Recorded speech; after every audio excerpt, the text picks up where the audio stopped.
Gardner, who had stayed home from his job at the shoe boat that day because of the flood, saw only a small boy in a yellow rain slicker, a small boy who was screaming and writhing in the gutter with muddy water surfing over his face and making his scream sound bubbly.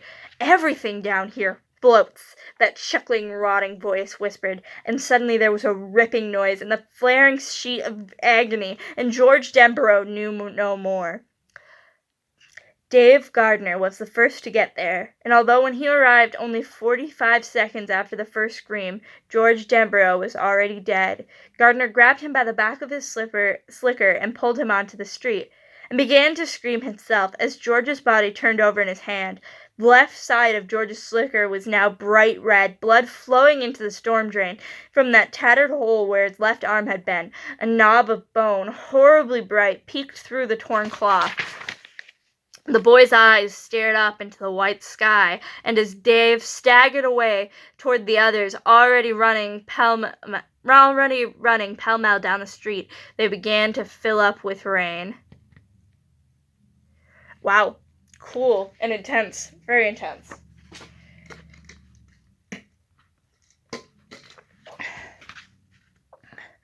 Four. Somewhere below, in the storm drain that was already filled nearly to capacity with runoff, there could have been no one down there, the county sheriff would later exclaimed. There could have been no one down there, the county sheriff would later exclaim to Jerry News, a reporter with a frustrated fury so great it was almost agony. Hercules himself could have swept away the driving reporter with a frustrated fury so great it was almost agony. Hercules himself would have been swept away in the driving current. George's newspaper boat shot onward through the united chambers of the long concrete hall, ways that roared and chimed with the water. For a while it ran neck and neck with a dead chicken that floated with its yellowy reptilian toes pointed at the dripping ceiling. Then, at some junction east of the town, that chicken was swept off to the left while Georgie's boat went straight. An hour later, while George's mother was being sedated in the emergency room at Derry Home Hospital, and while stuttering Bill sat stunned and white and silent on his bed, listening to his father sob hoarsely in the parlor where his mother had been playing for Elise. When Georgie went out, the boat shot through the concrete loophole like a bullet exiting a muzzle of a gun, and ran at speed down the sluiceway into the unnamed stream. When it joined the boiling, swollen Penobscot River 20 minutes later, the first rifts of blue had begun to show in the sky overhead.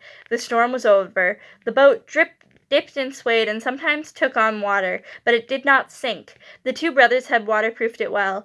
I do not know where it finally fetched up, if it ever did. Perhaps it reached the sea, and it sails there forever, like a magic boat in the fairy tale. All I know is that it was still afloat and still running on the beast of the flood when it passed the incorporated town limits of Derry, Maine, and there it passed out of this tale forever.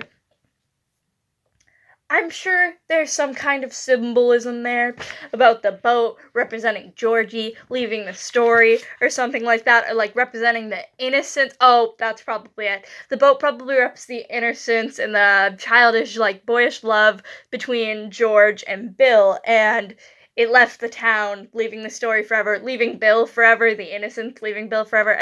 I see it now. It took me a few seconds. That was chapter 1. I am so shocked we managed to get through chapter 1 in the time that I actually had, like, to film this video, because my phone can only handle roughly 45 minutes of recording, and I wanted to do 40 max. Yeah. So, that was the first chapter of it. I don't know. It would probably be better if I had never seen the movies, and also if I hadn't read that already. I read that like a year ago. I read that chapter, and I read all the way up to where I showed you guys. I'm still excited though. It's a whole different experience to read it out loud and to read it a second time. You catch things more and you understand them better. But I will see you guys in the next video. Bye.